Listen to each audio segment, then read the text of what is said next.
Assalamu alaikum, brothers and sisters. My name is Mustafa Ahmed. I just want to talk about 10 facts about Imam al Mahdi, and then just a very close resemblance to Muhammad Qasim. So, first of all, first thing we're going to talk about with Imam al Mahdi, the Prophet ﷺ said his name is my name, and his father's name is my father's name. So, for example, Muhammad Qasim, his full name is Muhammad ibn Abdul Karim, right? So Muhammad, like the Prophet ﷺ name, and Abdul Karim, right, is the same thing. Abdullah, Abdul Majid. So it's a name, any name of Allah, right? So that's a one thing. Um, the Prophet ﷺ said he belongs to Ahlul Bayt, right, a descendant of Fatima, right? So he's from Quraysh and he's direct lineage of the Prophet ﷺ. It's very important.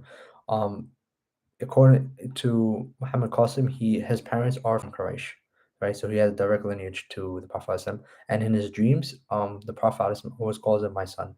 So it's very interesting. Um, Another thing, description of him, the Prophet ﷺ said his forehead is large and wide, and his nose will be aquiline. So it's very similar to how Muhammad Qasim actually looks. So keep that in mind. This is a very interesting hadith too. It says Allah will rectify and make him righteous in one night. So for the Imam Mahdi, he'll be rectified in one night. So this is very interesting because pretty much what it's saying is that people will assume he's not righteous. He's not righteous, but he's not really practicing. He doesn't look like a very practicing Muslim person. He's just a very ordinary Muslim person, which fits Muhammad Qasim a lot actually. Um, the earth will be full of injustice, and he will come and fill it with peace, right? So it's as if Allah saying, in that darkness, right? Allah is going to send a light. So if anybody's paying attention nowadays, there's just so much darkness of this world. You don't know what is right and what is false, what is truth anymore. So it's darkness on top of darkness, and misguidance on top of misguidance, and misinformation on top of misinformation. So everybody from the Muslim Ummah is waiting for this light. Imam al-Mahdi will be fleeing from Medina to Mecca, and he will be forced to take the bay'ah between the Kaaba, Maqam Ibrahim, and the Kaaba, the corner of the Kaaba. So in this hadith, what we understand is that for whatever reason, Imam Mahdi is running away from the status quo, and he's fleeing to Mecca, right? In our Sharia and in Muslim law, pretty much anybody who enters Mecca is aman, right? There is peace, right? So he shouldn't be harmed.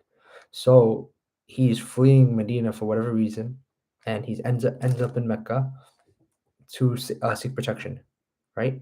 And once he's there, the people are going to recognize him, right? And they're going to give him bay'ah, give him allegiance, right? The oath of allegiance. So we know about 313 people are going to give him oath of allegiance. So it's very interesting how Imam Mahdi is one, he's not going to want to take it, and the people are going to force it on him. So it also it was troubling to me is like how can we recognize Imam al Mahdi if he himself does not say I'm the Mahdi? So how are people going to recognize him and force to give him bay'ah? All right. So that's I always had this big issue and not understanding of what like how do I rectify these two things? But it kind of makes sense now um Muhammad Qasim because one, he's never saying that he's the Mahdi, he's not claiming it, right? So whatever this figure is has to be well known to the people. So therefore, if he's not claiming it, people have to recognize him. He has to be a well-known figure somehow that people are going to recognize him and say, "Hey, you are the Imam, you are the Mahdi," and they're going to force it on him. Um, Number eight, the Mahdi does not claim it, and the people force it on him, right? Number nine, Aisha radiallahu anha narrates that she saw the Prophet ﷺ restlessly moving at night and reported that the Prophet ﷺ narrates that a group of my ummah go and attack the Kaaba, right? And they're going to reach Al Bayda, a valley called Al Bayda between Mecca and Medina, and Allah will cause the army to be swallowed up. So this hadith doesn't mention anything about the Mahdi.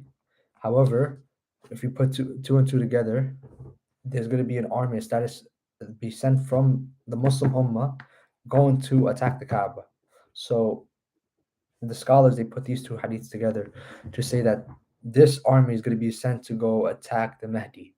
And when that army is sunk, when it gets sunken in by Allah's will, then that is the clear sign, the major sign that whoever is at the Kaaba, that he is Imam al-Mahdi. So that's a sign that all of us should be very well aware of, because without this sign, without a shadow of a doubt, shows that this person isn't Imam Mahdi, whoever's there at the Kaaba at this time. So these were 10 things about Imam Mahdi I want to share, and just close resemblance of what Muhammad Qasim is having is kind of a guidance, right? So all of his dreams are a guidance from Allah. Other people have been having the same dreams. I have never had these dreams, but other people have been having these dreams saying that he's speaking the truth. Um, and this is something that we should, as Muslims, be well aware of and understand and take heed, because history repeats itself. And as I speak, we are in the middle of great crisis going on in Russia and Ukraine. So maybe within the couple of years, stuff is drastically going to turn around for the Muslim. It's probably going to get a lot worse before it gets better. But we should be we should be prepared and be anticipating the Mahdi. Allah, and we always say Allah alam. We don't know. And any mistakes I made, they're for myself. And if I'm correct, inshallah, then Allah gives me whatever reward I'm correct in. But any mistakes and any errors, it's from myself. Thank you. Wa alaikum salam wa rahmatullahi wa barakatuh.